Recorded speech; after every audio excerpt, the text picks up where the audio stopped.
സാങ്കേതിക വിദ്യയുടെ കാര്യത്തിൽ ചൈന ബഹുദൂരം മുന്നിലാണ് സഞ്ചരിക്കുന്നത്. ഇന്ത്യ അടക്കമുള്ള രാജ്യങ്ങൾ 5Gയെക്കുറിച്ച് ചർച്ച ചെയ്യുമ്പോൾ 10G പരീക്ഷണ അടിസ്ഥാനത്തിൽ നടപ്പിലാക്കിയിരിക്കുകയാണ് ചൈന. 10 ഗിഗാബൈറ്റ് വരെയാണ് പുതിയ സാങ്കേതിക വിദ്യയുടെ വേഗമെന്നാണ് റിപ്പോർട്ടുകൾ പറയുന്നത്. അതായത് ഒരു സിനിമ പൂർണ്ണമായും സെക്കൻഡുകൾ കൊണ്ട് ഡൗൺലോഡ് ചെയ്യാൻ സാധിക്കും. ഇന്ത്യ അടക്കം പല രാജ്യങ്ങളിലും 5G വ്യാപകമായി വരുന്നതേയുള്ളൂ. ഇതിനിടെയാണ് ചൈനയിലെ ഷിയോങ് ജില്ലയിൽ ചൈന 10G ബ്രോഡ്ബാൻഡ് നെറ്റ്വർക്ക് പരീക്ഷിക്കാൻ തുടങ്ങിയത്.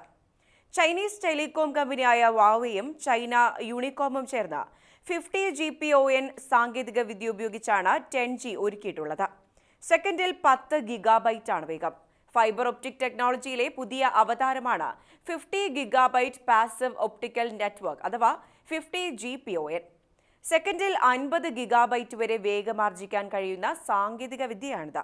സിനിമ ഡൗൺലോഡിങ്ങിനേക്കാൾ virtual reality, augmented reality, cloud gaming, smart സിറ്റികൾ, ഡ്രൈവറില്ലാ കാറുകൾ എന്നിങ്ങനെ ഭാവിയെ ലക്ഷ്യമിട്ടുള്ള സൗകര്യങ്ങൾക്കായാണ് പുതിയ സാങ്കേതിക വിദ്യ തയ്യാറാക്കിയിരിക്കുന്നത്.